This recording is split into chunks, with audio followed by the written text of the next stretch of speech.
Welcome to the Lose Weight, Live Life podcast. If you're someone who would do anything to lose weight, yet finds it impossible to stick to a diet, to eat less, or just what you think you should, this podcast is for you. I am your host, certified life and weight mindset coach Clair MACKENZIE. Listen in to learn how to stop overeating, lose weight for the last time, and create a relationship with food and yourself that you love, all without diet deprivation and self-sabotage.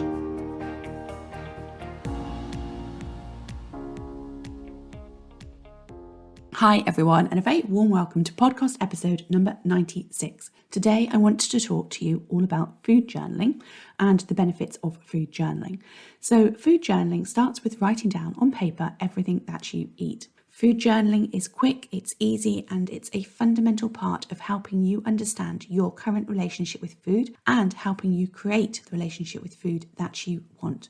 Now, it's important because you figuring out how you want to eat for life is one big experiment. And to not write down what you eat is akin to a scientist in a lab session who takes no notes and observes what they think is happening without writing down any facts or numbers. As you can imagine, no one would take them seriously, which is why if you're serious about losing weight permanently and creating a relationship with food that works for you, you must keep a food journal. Now, I was a food journal resistor. I didn't used to write down what I ate. I couldn't see the point. It was like I had been told to do homework that I didn't want to do. Because of course, the idea of writing down what you eat is not a new weight loss concept. It's something that many of us will have been encouraged to do if we attended Weight Watchers or Slimming World. When I attended Slimming World decades ago, we were asked to present our food journals to the Slimming World leader if we had had a few weeks of not losing weight and saying we didn't know why. Of course, it makes total sense, but to me, writing down what I ate and then showing it to a Slimming World group leader or someone else, well, it felt uncomfortable. I either instantly changed how I ate on those weeks because I was much more aware of eating things that maybe weren't helpful, which of course promptly resulted in the desired weight loss, or I didn't write down everything that I ate, again demonstrating that I probably did have a good idea of what I could do to help myself lose weight, even though I was thinking that I didn't, or I was saying that I didn't know. So even though I had said that I was doing everything right and it wasn't working, when it actually came to this process of creating this food journal, I demonstrated otherwise. And I share this with you because the difference between writing a food journal and showing it to someone else so that they can tell you what to do, and writing a food journal to observe your own thoughts about you writing your food journal is significant, and it's a really important part of what we do.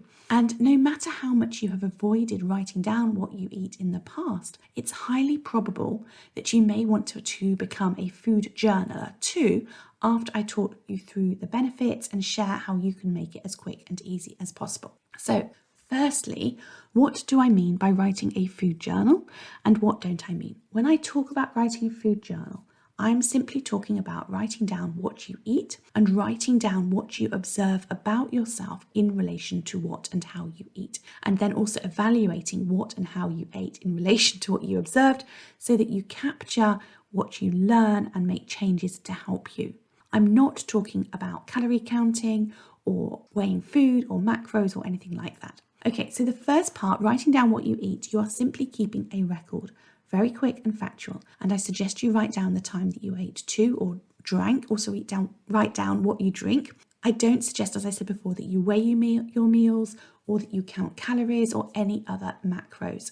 You may want to indicate the quantity using simple measures such as 3 chicken thighs or 2 serving spoons of bolognese sauce with half a plate of courgette and a table of parmesan, as an example.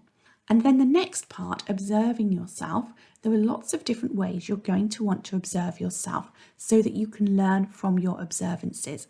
And I'm going to share some of these with you as suggestions. I don't recommend you try and do all of these things in one go. When you're working with me in the Lose Weight, Live Life Academy, you will tend to focus on one thing at a time. You may be focusing on tuning into your hunger levels or learning to differentiate between physical and emotional hunger. Or you may be working at reducing the amounts of refined carbs that you eat to observe if you then have less food cravings and better energy levels, for example. Or you may be working at letting go of your ingrained diet mentality so that you can be free of judgmental thoughts about good and bad foods or foods that you are allowed, so that in inverted commas, versus not allowed. So here is a list of things that may be useful for you to observe as you go about writing your food journal. Decide which one you want to focus on first and do just that one thing. Number 1, observing whether you are hungry before you eat and whether that hunger is emotional or physical. Number 2, observing how hungry you feel 2 hours after eating. Number 3, observing your energy levels a couple of hours after eating or how comfortable what you ate feels in your stomach. Number 4, you may observe the thoughts that you have about what you ate and notice if you're constantly thinking of your choices as good or bad. Writing down what you eat will, of course, bring this to the surface. Number 5, you might also want to observe how hungry or satiated you feel when you stop eating and notice whether you tend to eat beyond being comfortable at any of your meals.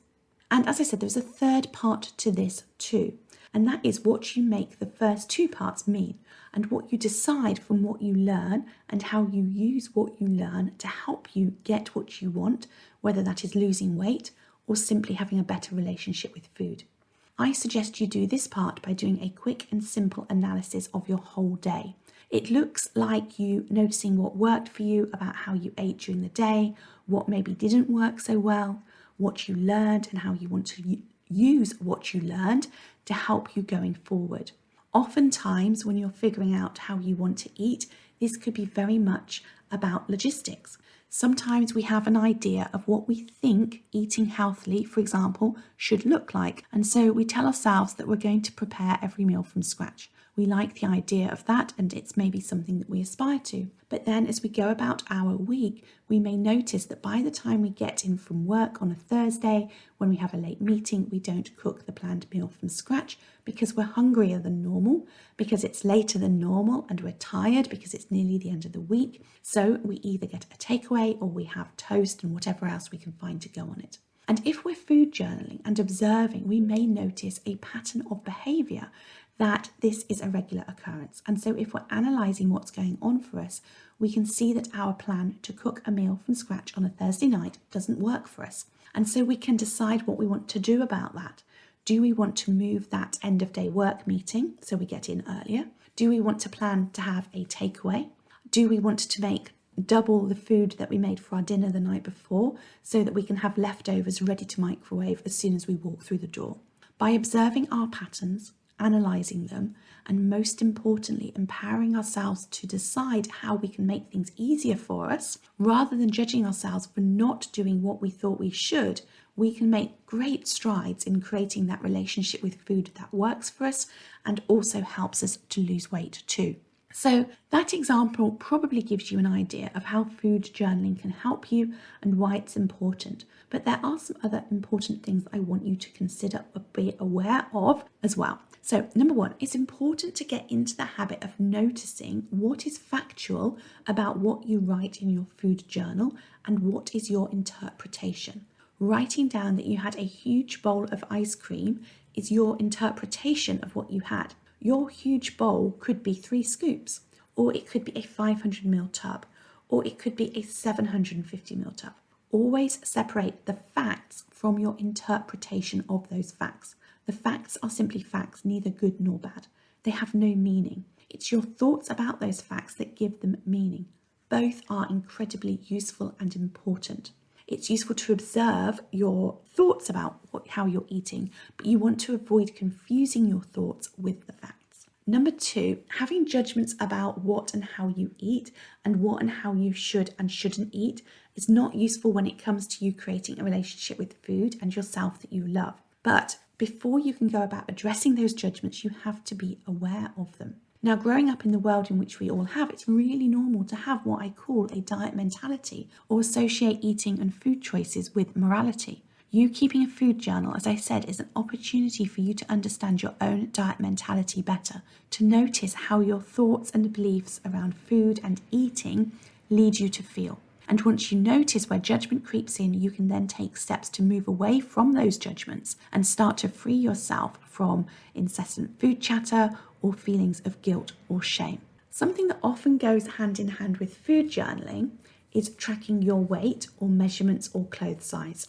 Of course, most of us, if we're working at losing weight, want to know if indeed we are losing weight. We tend to have a complex relationship with the scale. I encourage you to listen to podcast number 23, Weighing Yourself, if you want to uncover more about your relationship with the scale and how you can create a relationship that's going to help and not hinder your weight loss. But I wanted to mention it here because tracking your weight alongside your food journal, when you have what I call a neutral and clean thinking about it, can of course be very useful and helpful data in helping you learn how your body responds to how you're eating, to help you decide how you want to be eating, what changes you want to make going forward. The fourth point I wanted to make here, and we touched on it earlier in the example that I gave about the late night meeting, but keeping a food journal helps you to identify patterns in your eating and behaviour that you may not have been aware of until you write down what's happening for you on paper. Seeing patterns helps you to take informed and useful decisions and make changes to help you with your weight loss journey. Okay, the fifth point I wanted to make, writing a food journal helps us to see where we may be eating behind our own backs. Often this looks like us picking food off our partners or our children's plates, nibbling whilst we prepare a meal, or eating leftovers. If it's just a couple of mouthfuls here and there, we may not even realise that we're eating this food until we're writing down everything that we're eating. And then we can see that we actually eat this food whilst we're making dinner, and then maybe when we're eating what's left in the pan when we clear up, we can see these patterns, and maybe we can notice that just actually stopping doing that, making some changes around deciding not to do that, can actually lead us to start losing weight. Okay, so how do you keep a food journal? Well, very simple. I recommend you write down what you eat as you go. And I recommend you write down absolutely everything that you have to eat and drink. As I said, I don't recommend you count calories. I don't recommend that you count macros.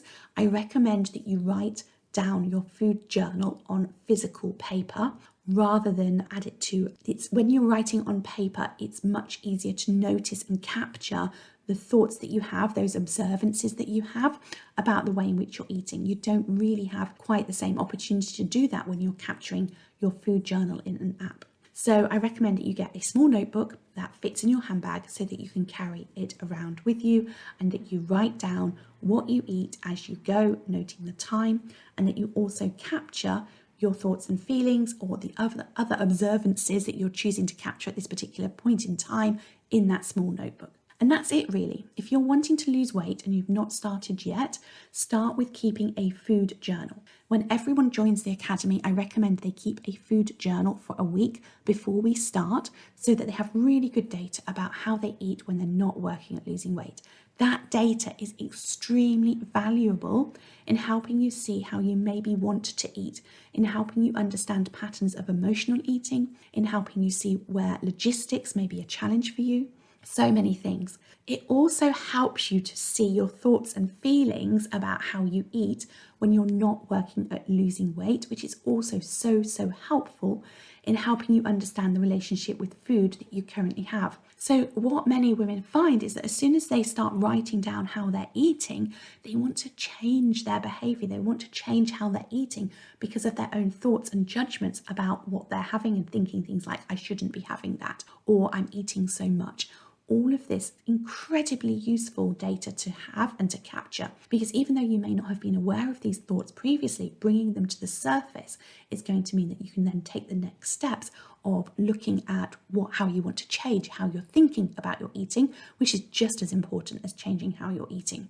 Now, if you're not already in the Lose Weight, Live Life free Facebook community, come and join us there at www.facebook.com/groups/lose weight, live life. That's sort of all one word. The next monthly free weight loss mindset training and Q&A session, I do one a month, is taking place next week. So come and join us there now and get the details about that. And that's it for today. So take care, have a good week, and I look forward to speaking to you on the next podcast episode. If you enjoyed listening to this podcast and are ready to live a more intentional life, lose weight as a part of that journey, and create a relationship with food and yourself that you love, then I would be honoured to have you join the Lose Weight, Live Life Academy membership and coach with me. The programme offers different levels of support to suit you, including self-paced learning, twice weekly calls, private coaching, an amazingly caring community, and lots more. Find out all the details about when and how you can join at www.thebestyou.coach/coaching.